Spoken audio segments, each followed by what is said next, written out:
All right, good afternoon, everyone. I'm Michael Brown. I'm the vice chair. Dr. Milner is not with us today. So I will call to order the June 26th meeting of the Western Opportunity Partnership Board.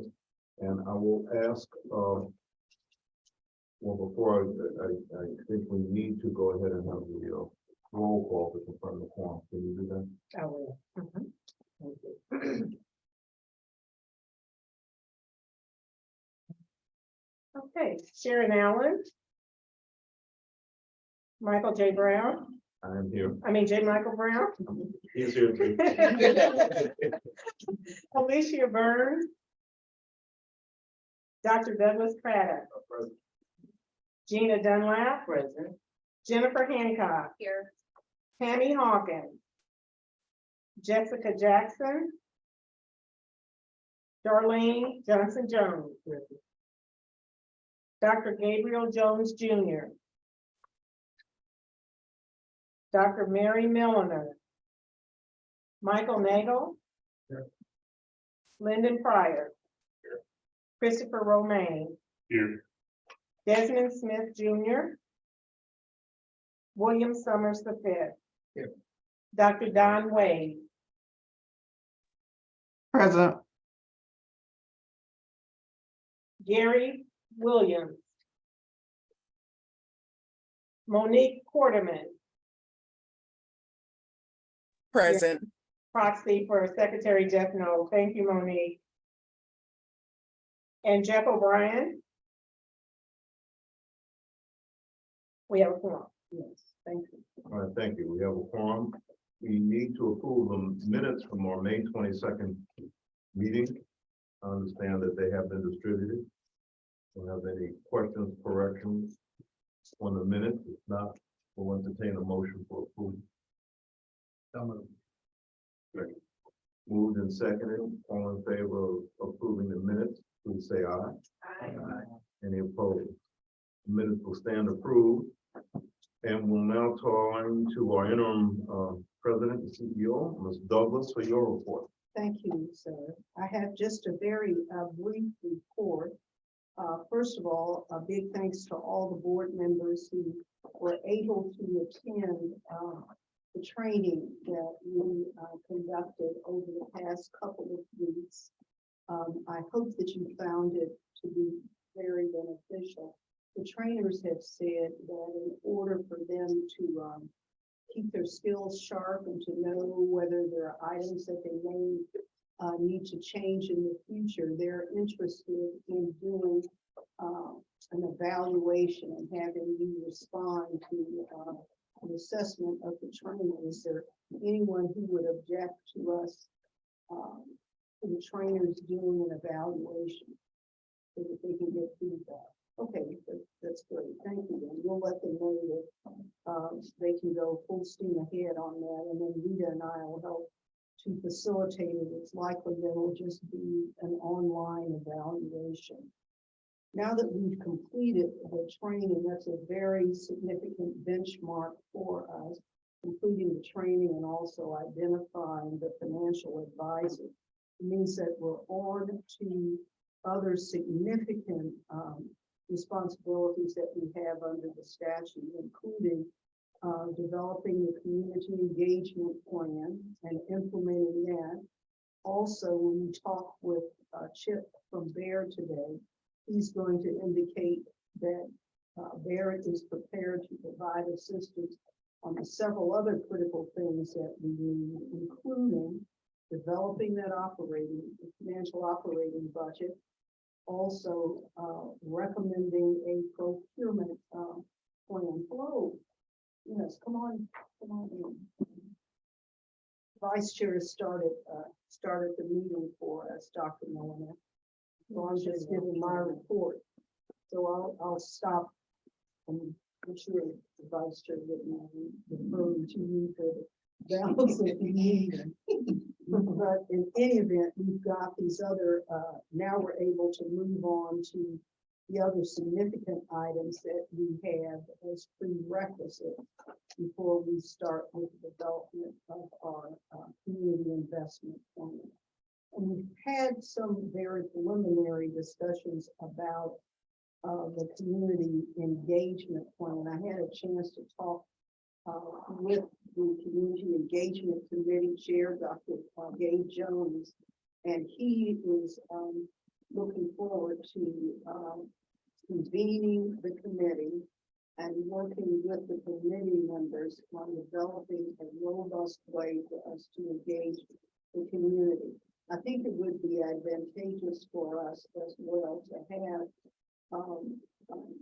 the community engagement consultant to work with the committee and also with the board when the committee brings its recommendations back to the board for action, so that we can have the benefit of current, up-to-date, robust community engagement techniques. And that's, remember, part of what we were going over and talking about during the last training. So that's going to be a real, I think, critical, exciting, and worthwhile activity for us. Later in the meeting today, as I said, Chip's going to be here from Bayer, and he's going to outline for us the next steps that they plan to assist us with as part of their engagement as our financial advisor. One other very quick brief update, the 990 is now completed. And it will be filed electronically either this evening or in the morning. We want to give it one final look over before we let our tax person push the button and submit it. So we've got everything lined up, and we are ahead of the extension schedule on them. But that's all I have on this. Question. I know there were several specific topics in the statute, plus those that we added in conference. Which topics were resolved as a result of the training that we had over the past? Okay, remember for the statute requires us to do board training, and the board approved the content of the training, and it was to do financial responsibility. Remember, we went over that. We also had community engagement piece. That was a part of what we did as well. And it was responsibilities of board members. So the training that we just concluded met all of the statutory training visions. Gentrification is mentioned in the statute, but that's part of the community engagement. Which is it? What's your concern about? No, I'm just reconciling the various topics that were categorized in the statute, as well as the one I offered, which is public finance. And so I'm wondering, is that all the training that we're going to do? And do you feel like, or does the board feel like we've gotten training on all the topics that were either listed in the statute or what we approved last September? I think that we have gotten all of the training that's listed in the statute and that the board approved before we started going through. But this does not mean that it's going to be the only training that we do. As we start the intense community engagement, developing it, I would anticipate that it would be beneficial for us to have some more assistance, a trainer or a consultant who could work with us. So I think we have covered the benchmark topics in the statute, but we can do more if the board has a need to cover more. Well, the topic I suggested is public finance, and I would just offer that. I don't think we got a lot of coverage or training regarding actual public finance. Okay, so you don't regard the financial training that we went over in the last session as meeting that requirement? it meets the requirement for board financial matters, so things that are self-contained and reading income statements and other financial statements, sure, but public finance is a much broader subject matter. So, for example, tax increment financing falls under the rubric of public finance, like how we work with the state and with the government to do things like taxation, tax increment financing, bonds, investments of public funds. Okay, That are subject to the state or local regulatory requirements. okay. So there would not be any problem. Scheduling the training to address that. Not really. Certainly be- Yes. Yes, and. I'm sorry. Can we please repeat the question louder? I didn't hear it. There was a question about whether or not we had received training covering public finance. Got it. Thank you. I think my perspective was that there, in fact, was going to do that as kind of a rolling education piece for us. And that's why we were interested in identifying potential and fund. But certainly, if there's an interest in having a training that packages all of that together, you can certainly. So outside of public finance, you feel like we. Yes. specific I training. also think that we've got public finance and public too, but that's just the disagreement between the two of us. But we can do a specific public finance and training.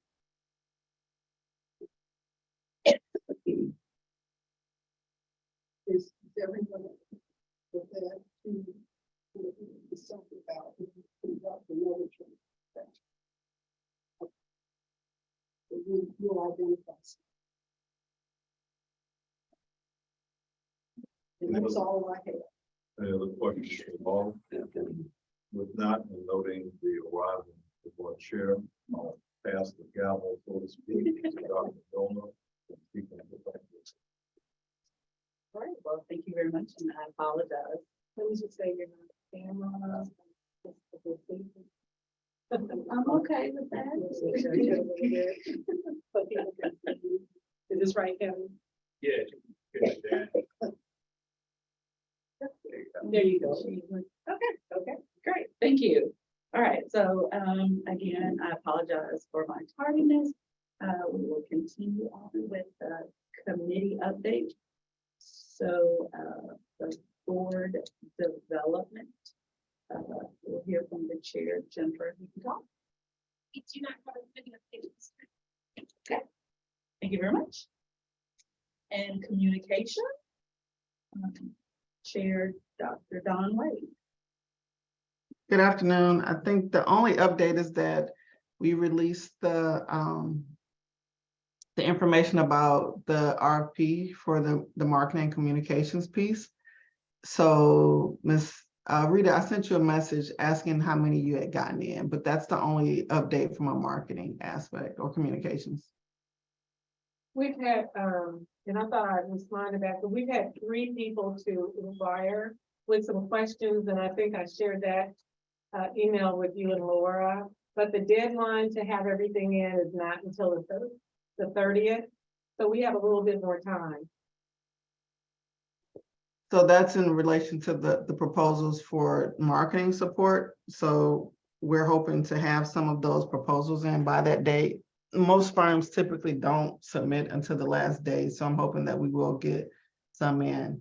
If we don't receive any, then I would definitely recommend that we extend that date and update the assets to reflect that.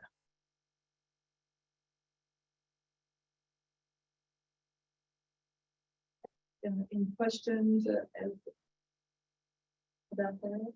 Dr. Wade, I just want to make sure I was on point with that. I was speaking about the website proposal. Is that what you were speaking to? Okay, I just want to make sure that I wasn't. Yes, missing. ma'am. Okay, thank you.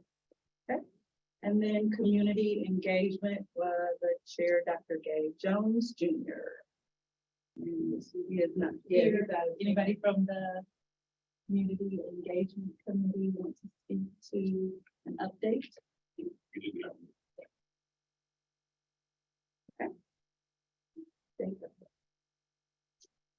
And then our finance report, Chair William Summers the fifth. Hey, good afternoon. First of all, I just want to say, I do think that the training, the financial training was very good as far as covering. Reconcile. Excuse me. I'm so sorry to interrupt. We cannot hear you online. Would you mind moving closer to the microphone? Hot seat.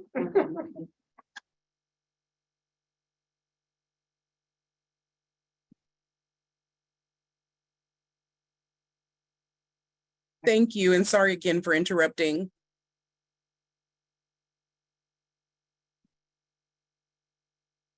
Is that better? Crystal clear. Thank you so much. Good. As I was saying, I just wanted to say that I really felt like the sessions, the board retreat and training was good. Now as we look at the income statements that have gone out, you see the expenses that are here. Do you have any questions or any concerns about with any of these expenses from the income statement?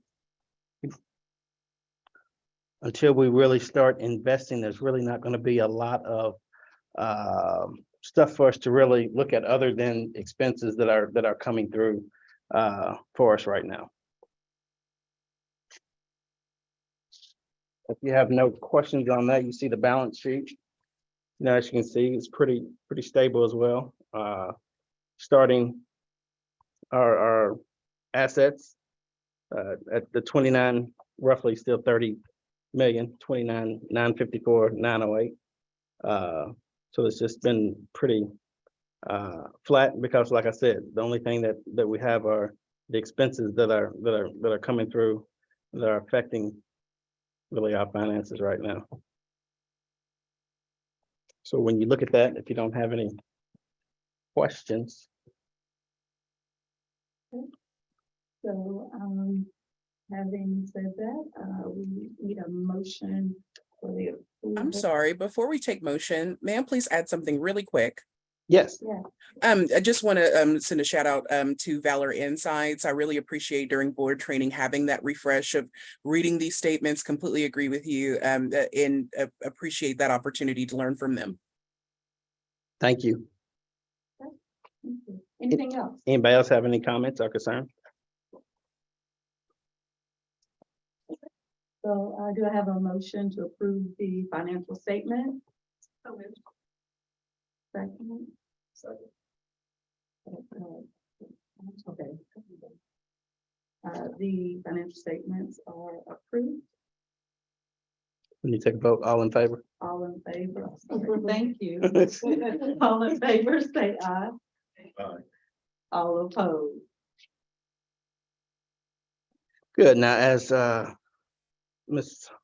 Douglas reported, the 990 is complete, and I think that is due to be filed within the next week or so after just another quick overlook, and then we can get that submitted, but that should be definitely done by the end of this month, June 30th. Soon. All right. Now with Chip who's going to be here today. He's actually on his way. He's in a meeting with the university, but a lot of you had the opportunity to meet him at the training sessions. It was at Baird, and he was there. And, Chip began his public finance career at Hilliard Lyons as an analyst in 2002. He's a graduate of University of Kentucky with a bachelor's in science and economics, and then he went and got his master's from Bellarmine University. So, he is very used to working with public entities, and I think that some of the things that he's really going to help us with initially is, first of all, looking at our financial policies and making sure that what is outlined is the best, and there may be some recommendations that they make to and bring forth that we change. And I think that, you know, he'll also gonna be working to help us with creating that operating budget. So I think that those two tasks are gonna be very two things that they're gonna jump on pretty quickly that they'll be able to help us with. He also still work with the PVA as we, you know, deal with the tax assessments and the things of nature as we get closer to that. But like I said, he's gonna be very well positioned to, you know, to help us when we get to a point where, you know, we are looking at investments and how we move forward. His experience will definitely help us with that. And I think that as far as Ms. Douglas speaking, is from a standpoint, you know, he's not on the board, but being a contractor and working for us, he's going to bring, you know, over 20 years of experience in the public finance field. So I think that we'll be pretty well represented there. But I do think that it may not be bad for us to go through just some training, so we can just get a little bit more familiar with what's going to be going on over there. I think, like I said, that this session from the finance standpoint, looking at these statements, the balance sheet and the income statement, I do think that helped a lot of people understand kind of what we're actually looking at when we approve and going forward. So like I said, man, I don't know. He said he was on the way. I'd hate for us to end before he gets here so he couldn't say something, but you know, I want to respect everybody's time too. We had just ducked out to see if he was at the door and we were trying to figure out where we are. See here. I don't have any text. I mean, other than, yeah, I'm leaving you about now. That was, You would probably cover some of the other items and then. And then we'll circle back. Yeah, I mean, old business, new business, and then we could save public comment till after we get started. So we will move into our old business. And they have any old business, anything that they would like to discuss as of right now? Yes, Ms. Dunlap. Yes, I'm wondering if you've had an opportunity to give it any further consideration to the establishment of a program committee. And I'm going to be honest with you, no. With the training that we've had and all that kind of stuff, I've just been kind of going through, so haven't really thought much more about it, but it is on my list of things to do, so haven't forgotten. Okay, anybody else? Oh, yes. Do you have any updates on the baseline analytics from the state in terms of sizing collections from the TIF? I know that the gentleman, blank out on his name at the moment, said he would be getting back to us. And I'm just wondering if we have any updates on ETA and when we'll see that baseline analysis. At the finance committee meeting, Amy reported at the committee that she had had some recent discussions with the state in that regard. She's optimistic that we're going to get some data pretty soon. She also said that the relationship with the folks at the state that she's been working with is really a good relationship, and they've been working hard to try to pull together what we need. But lines of communication are open and they're working diligently to come up with those estimates. And are we still moving towards the data sharing agreement or arrangement between this partnership and the state? With the state on, yes, that's the reason for it, Amy's continued discussions with them. I'm sorry she's not here today. She's bringing her daughter back from college visit. But she can certainly give us an update at the next board meeting. Do you want me to jump in? Oh, I'll just, yeah. yeah, sorry, I'm Mark Okay. Ferris. I work with Amy, and I'll just say that when we left it off last, my understanding is that the revenue department has something that it's generally prepared, and we're waiting for final approval of the finance cabinet before they send it to us. But at the end of the fiscal year, things sometimes get bogged down. So our expectation would be to hope to have an agreement soon. Also, an agreement and the analysis or just the? I don't know what the status of the analysis is. The other thing is that I know that Amy is hoping to set up a meeting with revenue and to bring in Baird, now that Baird's on board. In the near future. Any other old business? Yes, Ms. Dunlap. The status of our outstanding vacancies. I know there was recent legislation that gave us the authority to, insert people who were fortunate enough to get the urban league back represented on the board. Just wondering where we stand on philanthropy. We don't yet have a board member for the philanthropic agency yet. As of June 30th, remember our plan is to have a conversation with the Federal Reserve so that they can confirm whether they do want to participate or they do not want to. And then we'll do something. But we're Please still- pardon me. I hate to have to ask you to scream, but we're having some trouble. I'm so sorry. The question was whether or not we had a board member from the philanthropic community yet to fill the board seat that's vacant. And I said, we do not yet have an individual. That's something that we're still working on. And as of June 30th, concerning the Federal Reserve seat, we will have a conversation with them and then move forward based on what their response is.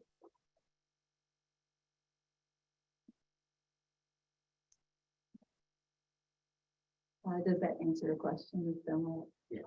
Okay, great. Any other old business? Okay. And now to new business. New business. I see Dr. Dave Jones is here now. Hey, Dave. New business. New business. Yeah. Oh. Mr. Pryor. So I guess I would just like to throw out something that came up at the retreat.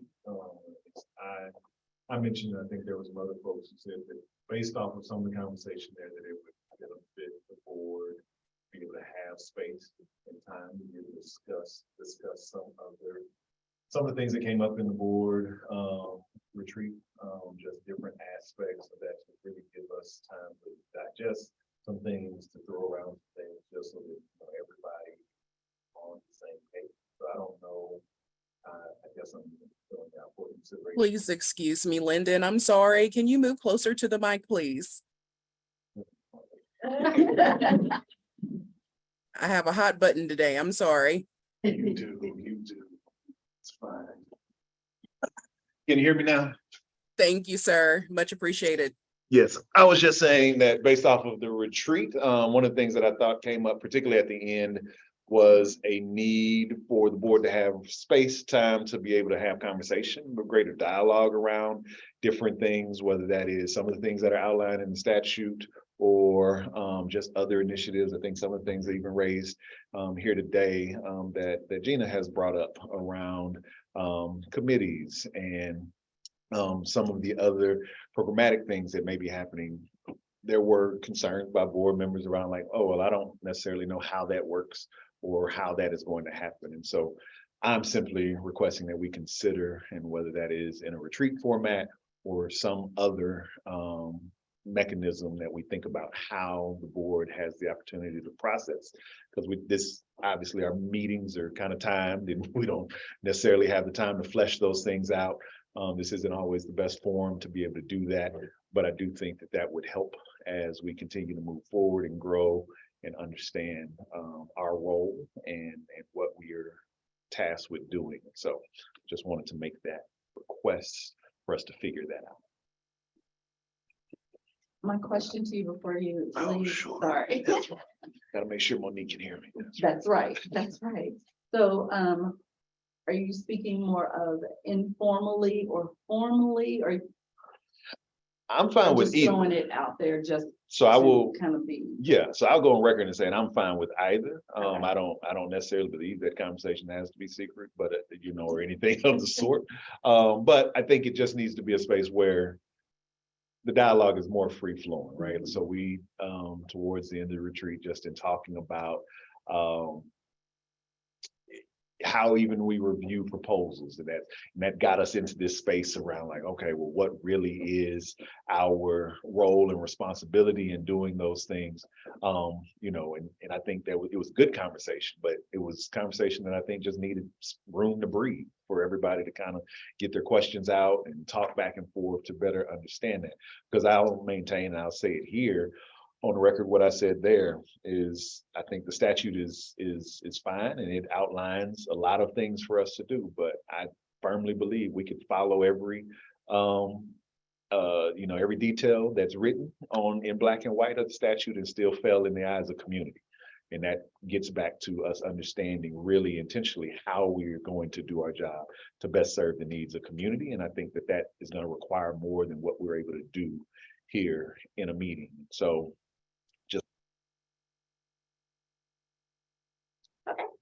Thank you. There's a, Yes. there's a couple of ways to approach it. There are a number of boards that will have a time slot on the regular board meeting agenda and devote maybe 30 minutes to open board discussion, where board members can bring up whatever topic they want to bring up, and there's just an open discussion at the meeting. There's also the possibility of scheduling a standing offline discussion, which would also have to be in an open meeting setting, say a once a month discussion period. So there's some options out there to do that. So we'll kind of, So I think, are people comfortable with kind of expressing what their preference would be to do it at the board meeting, half-hour open discussion period, or to have a standing once a month meeting in addition to the board for discussion? So, I mean, I think we're scheduled from 4:30 to 6:30 anyway, and we very rarely use that on time. So, some people might be happy about that. If it's already in the book, I mean, why would we do it? This is. I agree. I think it's so much easier for all of these individuals to maximize the existing time rather than trying to double the time on their calendars. Mike, And I agree with that suggestion, Linda. yeah, Mike, did you have something to say? We agree with, so we're all pretty much, does anyone have any disagreements, or not really disagreement, but anything to add to that may give a different light or a different view? Gabriel, you all. This is Monique Kirkendall Quarterman from the cabinet. I have no disagreement. I just ask that our wonderful council please work with our leadership to review the rules on open record, just to make sure that we stay in compliance. But I see a whole lot of value out of learning more about that and having an opportunity to connect.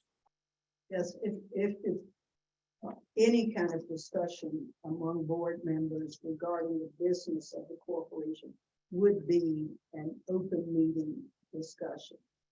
And if the board would like to have it at the board meeting, it can follow the new business item that's listed as item 7. It could be that part on the agenda. The public would still be present. It wouldn't be at the end of the meeting where the public had all made their comments and perhaps dropped off. They would still be present for that part of the meeting. May I ask, Lyndon, does that seem like that fits into what you were thinking? Yes, no, maybe so. So I'd say yes, and, so I think that can work there, depending on the topic. And again, I don't necessarily have one at top of mind. Depending on the topic, it may require more time than what we have a lot. And so I just, again, me always pushing for us to be open to however that might work. So that's that. And again, I'm not necessarily saying, Lord, to your point, all of these things may not necessarily be specific to business at hand. It may just be truly educational. Again, thinking about some of these things that Gina's raised in terms of other types of training or just knowledge and understanding. Some of it just may be purely educational. And so however that fits in, I'm fine. All of it is okay. Well, and we're not really kind of, creating the Rosetta Stone, whatever it is we start out doing, there'll be an opportunity to tweak it, to see how much time you actually want to do it, and to see if the process that you are using actually works and fits people's needs. So you'll just keep it as we go. But for the next meeting then, is everyone comfortable with putting how much time would you like on the agenda for open discussion? Is there a set time that you want? Just to put it on the agenda.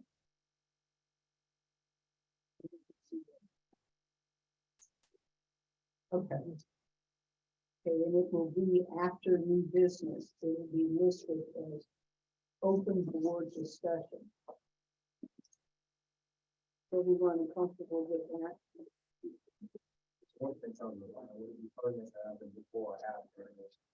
Any question from residents on?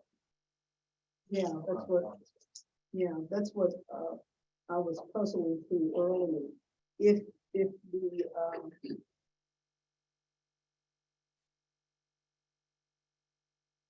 the open discussion would still be part of our open meeting.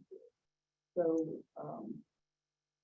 I'm not sure, maybe you would want to hear what people were saying before you started the discussion. Or do you want to then have it after the public comment? Yes, I think that'd be better. Okay, so let's put it after public comment.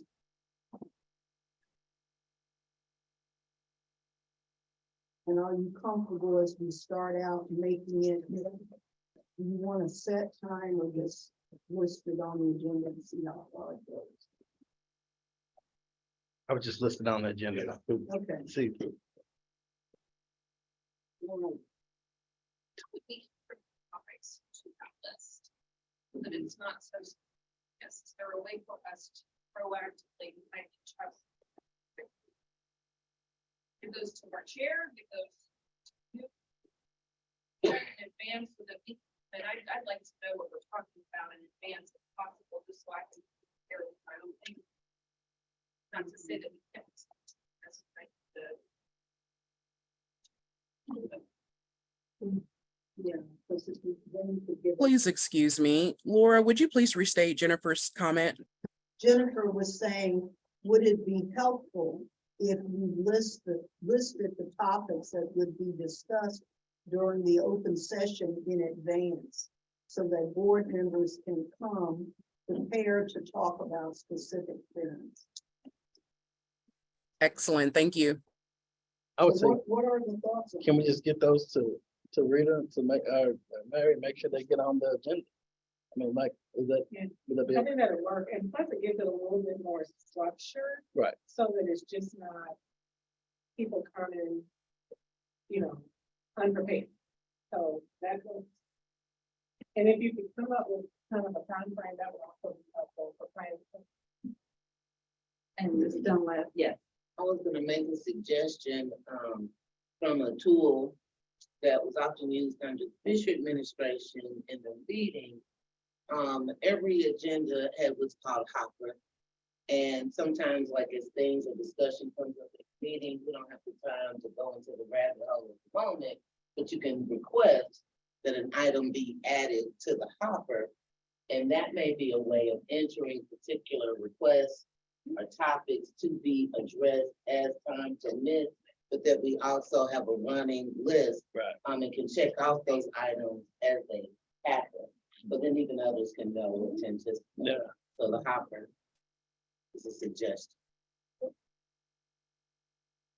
Okay, so So people want to know what we're talking about. That's what we're hearing. Yeah. And then we want that list shared prior to the board meeting. Yes. So people will- In practice, it's always there. It always lives there, and it's how things get on the list and things fall off the list as they're addressed. So it's just another section, a table at the bottom. So then are you anticipating that all the things listed would not be addressed in the meeting where they come on? Possible.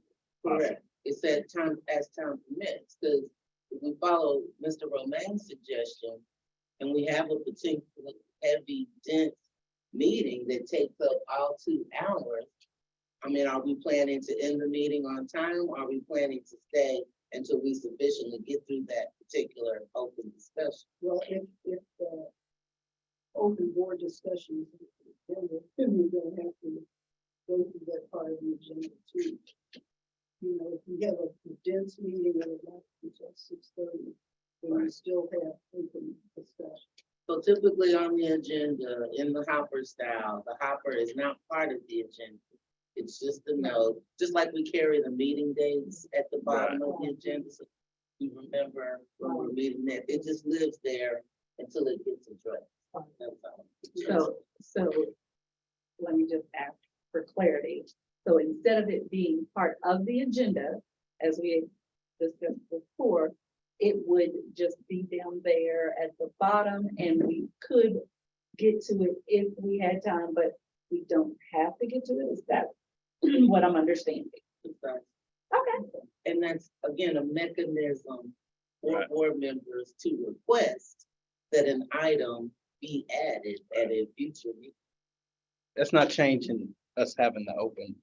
That just is gonna be like the topics that are there, those could be some topics that we would be able to talk about. To pull up. You're right, to when pull you up. all are Right, ready. And then the board is just gonna continually evaluate this process. right, because you To can, see how comfortable.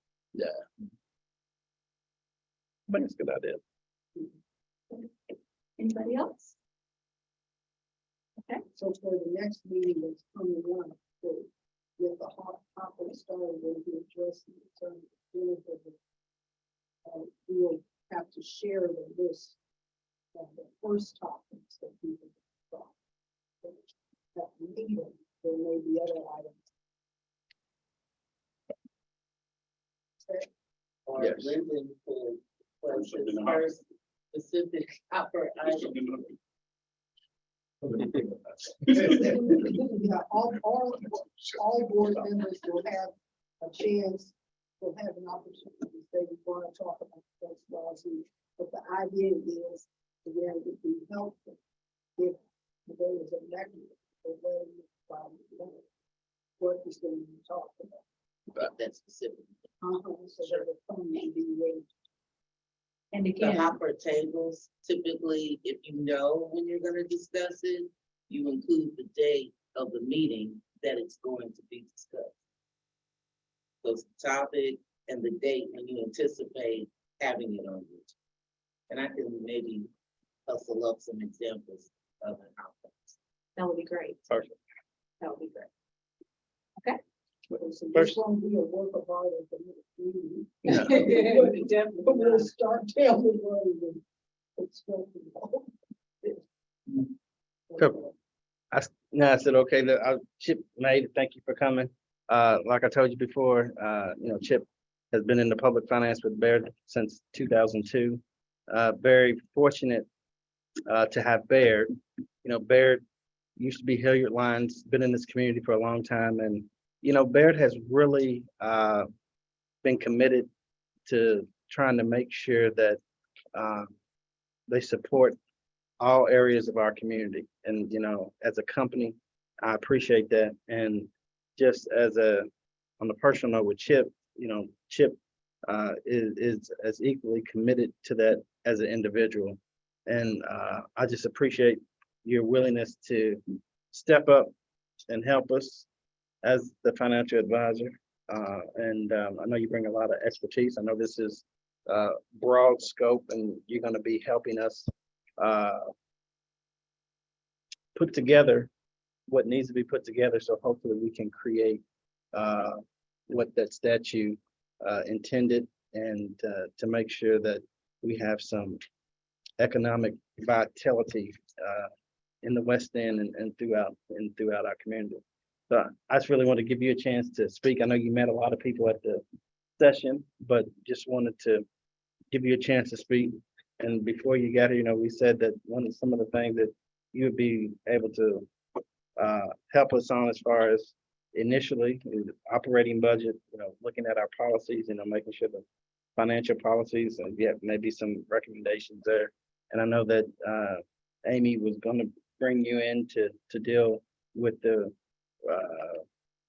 revenue cabinet in Frankfurt to help us, as far as getting the TIF numbers. So you speak. Somebody may have questions for you. Sure. Yeah, thank you.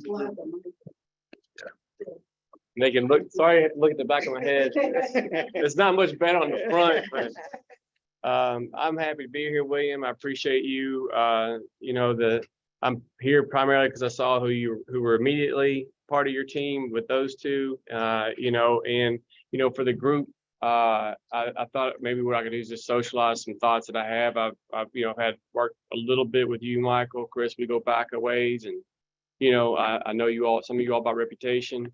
And some of us met at the board orientation. This is a daunting task, to say the least. And if money, I think one of the things that I've said is if money could have fixed it, it would have already fixed it. This isn't about the money, it's about the partnerships and pulling people together and having the right conversations. And it's just important to keep things spaced and separated, and that kind of thing. And so I like how it's going. You're doing the board orientation work, and I think that's key. Governance is a hallmark of a strong organization. And so anyway, my day-to-day work is not this. My day-to-day work is municipal finance, working with like City of Louisville, City of Lexington, UK, U of L, Hopkins County schools, Hardin County schools. When they borrow money, they issue bonds, and that's what I help them do. That's my day-to-day. Our acquaintance, William and I worked together at the Louisville Arena Authority. When everybody kind of knows the story. It was as soon as it took flight, the air was coming out of the balloon financially. And so we were part of the team that got in there and fixed it and got it on a good trajectory. So what that did was it's almost 11 years ago now, really. But in my career, I've developed, Frankfurt's very important and very central to this, to all things Kentucky. There's not much gets done without public help, and public help comes out of Frankfurt a lot of times. And so anyway, I'm kind of rambling, but my job, I think, or my skill set is going to be helpful is just knowing some communications in my work around the state, trying to help and tie pieces together. Finance is a big component of it. While it's just seed money, it is a lot of seed money, and it needs to be protected and nurtured and grow. And so my initial role is to help put together a basic framework of budget. It's a basic document you all need as board members, is a budget. And so I want to help with that. I'm not going to sit down and say, here's your answer. That's not how that will work. But that's a key component of it. And then this whole tax increment financing component, more often than not, they're one block. It's one square block. That's a tax increment district usually, or, like the mechanism sort of designed for one block. This is a massive area with a lot of constituents and entities in there. It's going to take a long time to figure it out. Department of Revenue handles these. They're good at it. They're thorough, but it takes a long time. So, my job is to kind of be help in terms of you all as a group understand what I understand, what they're saying, so we all get on the same page and we start to get an idea how that TIF functions, because that's the magic of it, is going to be understanding at some point in time down the road. It's going to take time, but how much does that, where are we, how's that investment helping the community, and how's that how we realizing that in terms of an increment back to the system, if you will. So anyway, I don't know. What else you want me to say? I got put on a hot seat. They just look at the back of my head and I think I mean, you summed it up. I mean, that's it. I mean, but knowing the expertise you have and the experience you have working with tips, putting that together, I think that hopefully we'll be able to get the baseline and then hopefully set up a solid foundation as we try to proceed. yeah, well, I'm sorry. I don't want to interrupt you, I do have a question. No, you go ahead.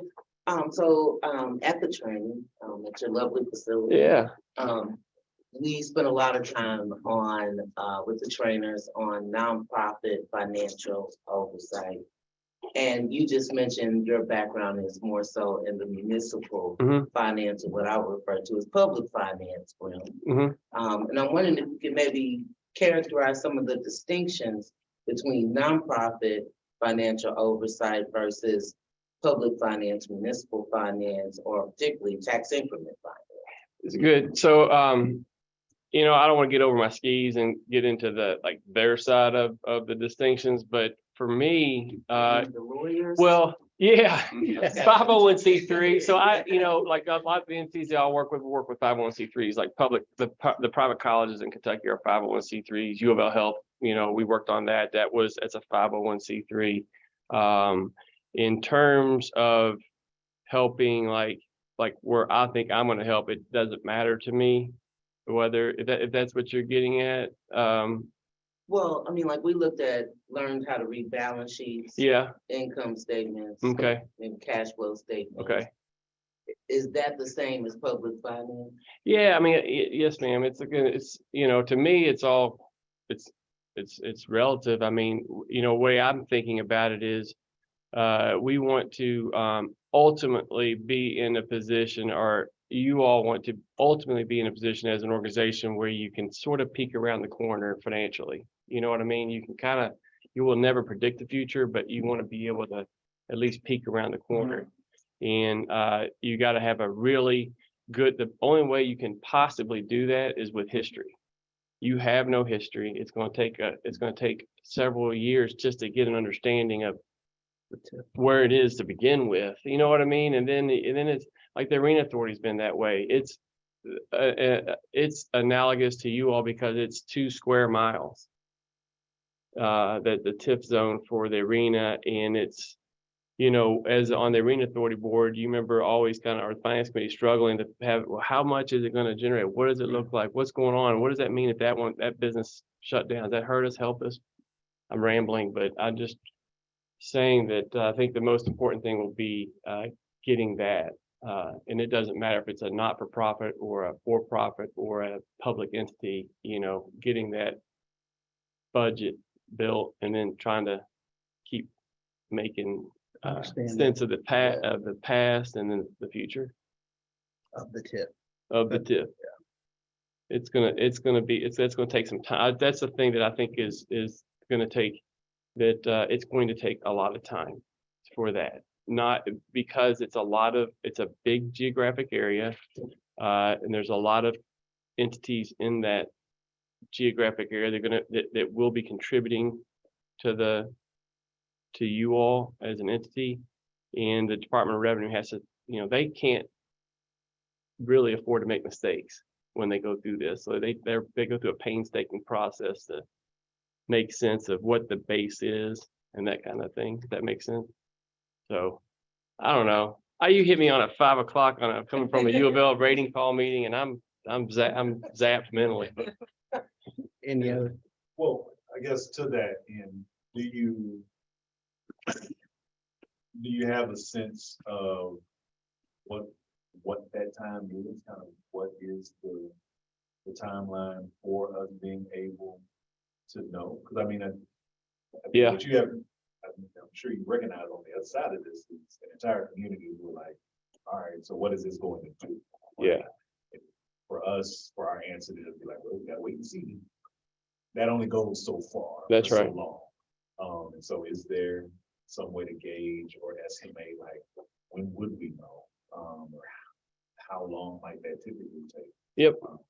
That's fair question. So the I think from what I understand, you got to bear with me at least on the early part. I'm like just got my ankles in the water. You know what I mean? So, but I think more of that will be better once we get the numbers back from the states. yes, and so they're compiling that right now, but to give you some context, the Arena Authority, which is 2 square miles. What happens is they're on a calendar year in as well, like you all are, like your district is, and they're gonna add up from January 1 to December 31, how much blank taxes were paid in that time period. So that ends on December 31st each year. The Louisville Arena Authority doesn't know the feedback on how much that was worth until 9 months later, 9, 10, sometimes 11 months later. Because it takes that long for them to go through the 2 square miles that are, where I'm going with that is, I think you have a 2022 base year, which just ended December 31 of 2022. And this is a new entity, so I think you got to bake in some, I would think you have to bake in a little extra time for them, but I don't want to speak for the Department of Revenue. Nobody should, but I bet it's October-ish, I would think, before we have an idea what the 2022 base looks like. And then it's going to take time for, I think there's an inflation factor, and you were mentioning in here as well. It's different than some other TIFs. I don't know. Yeah, no, but that's helpful. Yeah. You said October, right? Yeah. So it gives people. I should have just said October, but I don't know, man. Yes, October was fine.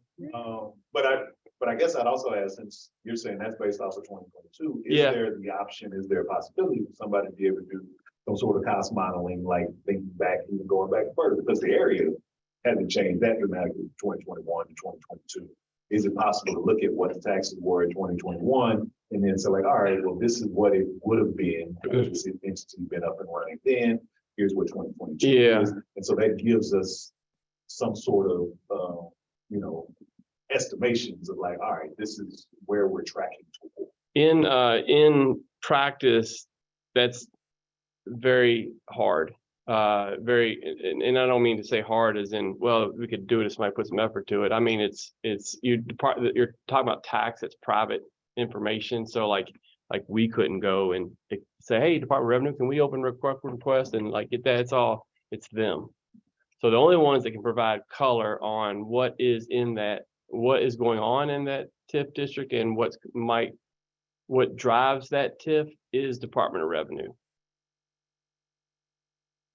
Yep. So, but go ahead. I'm sorry. Just in a typical TIF, do you see the same types of revenue sources or tax sources and like the Arena TIF or private residential TIF? Like we're getting property taxes as well as occupational taxes. Do you see that typically that they pile all those various and sales tax?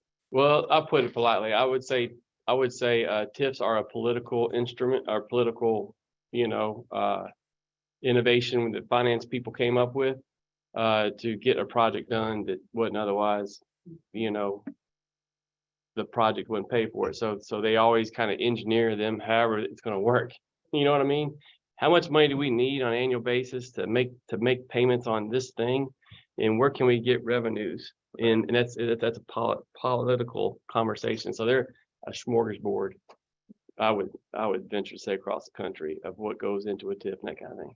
But that in comparison to the Arena TIF, it was the sales, wage, and there was every state's a little different on their rules, but there was sales tax, property tax, and wages, and they don't get wages anymore once the construction was complete. Hey, remember that? Right. Yeah.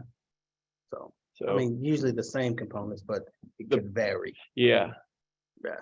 Yep. So the one of the things that will occur, you're talking about the history of the TIF. What we will do is, let's try to get as much color on what drives that TIF, but we won't know anything until they tell you what that thing is, what 2022 looks like. And in terms, and I think it's also important for the public is, okay, well, what you get is December 31st, 2023. This year is the end of the first calculation year, right?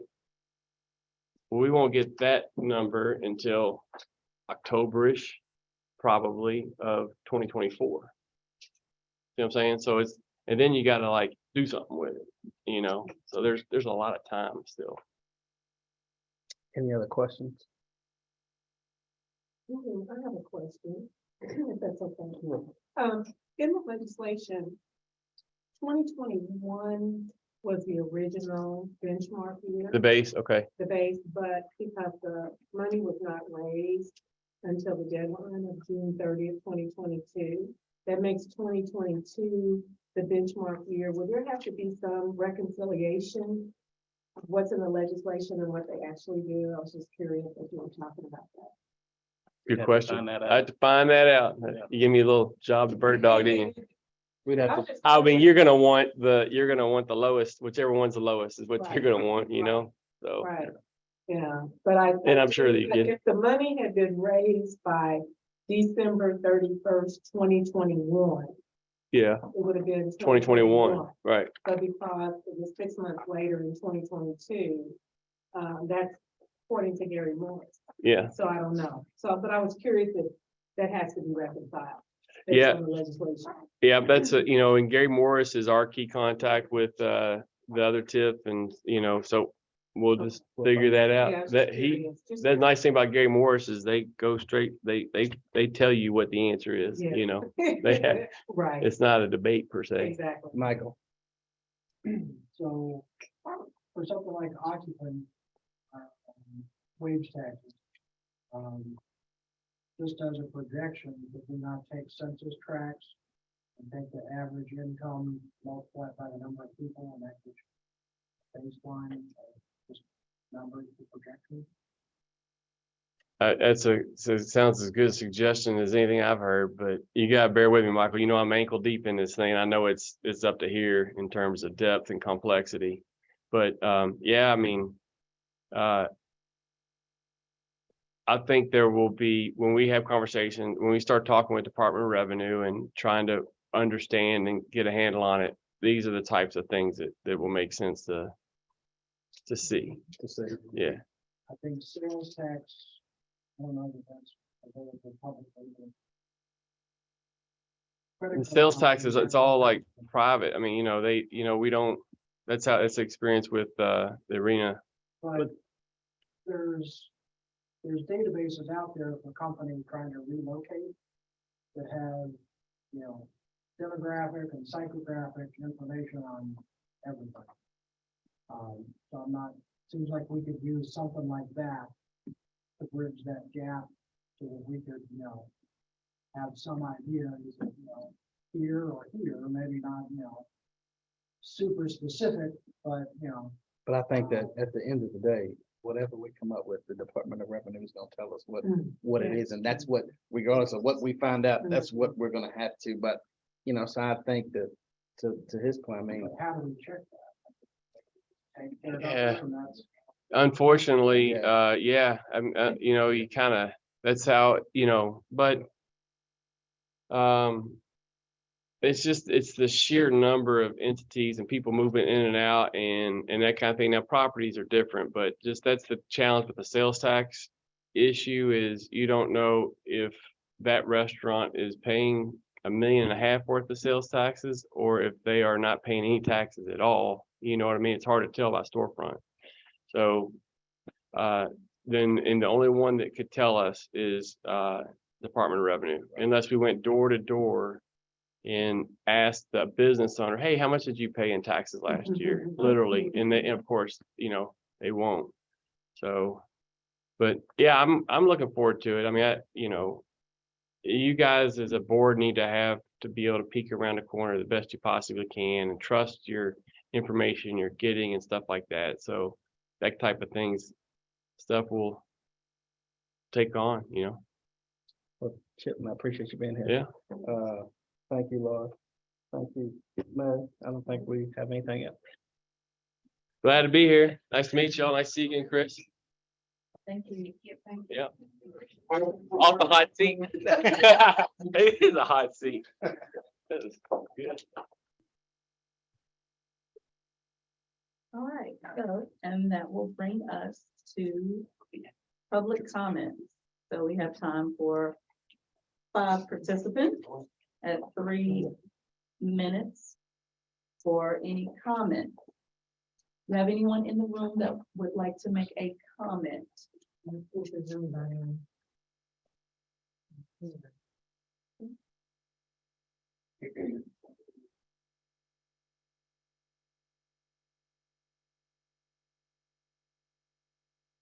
Oh, Dr. Gabe. I just wanted to say, so if, I'll go after the public comments, but I think I missed the portion that I wanted to ask a quick question on. Because I was late getting out of the conference, but I just wanted to say that before. Okay. I have no hands up.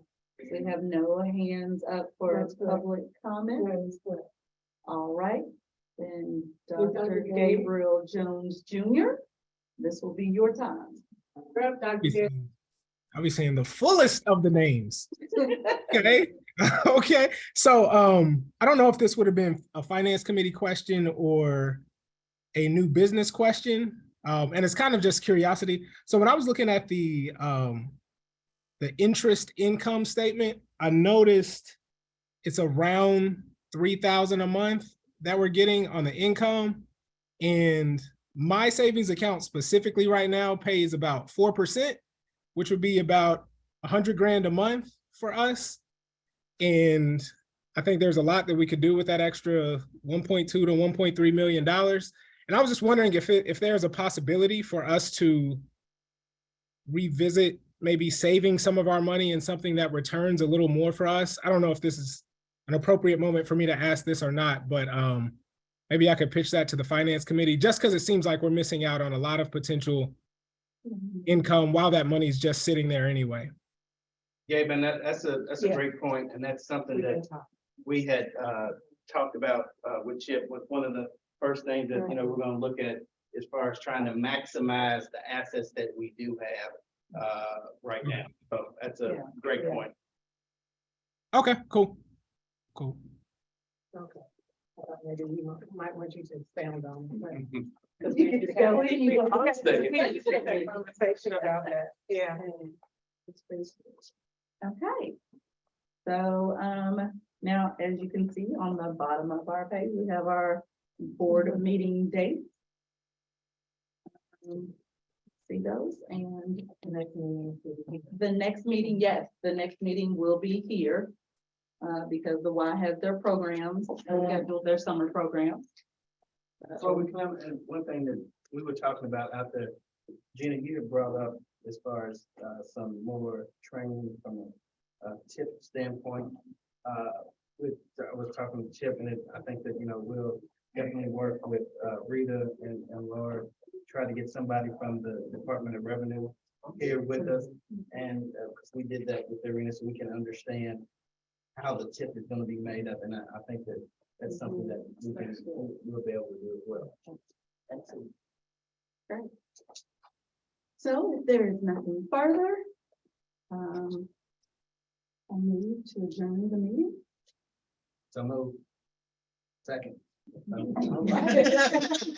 Okay, we are adjourned.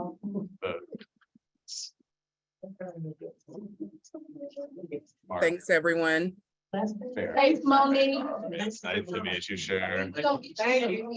Are you little things or something? I have those too. Dr. Gabe. Have a good one. Bye, Monique. Bye-bye. You the board's voice? Yes. Or she Okay. is, yeah. Yeah. It's nice. I'm gonna-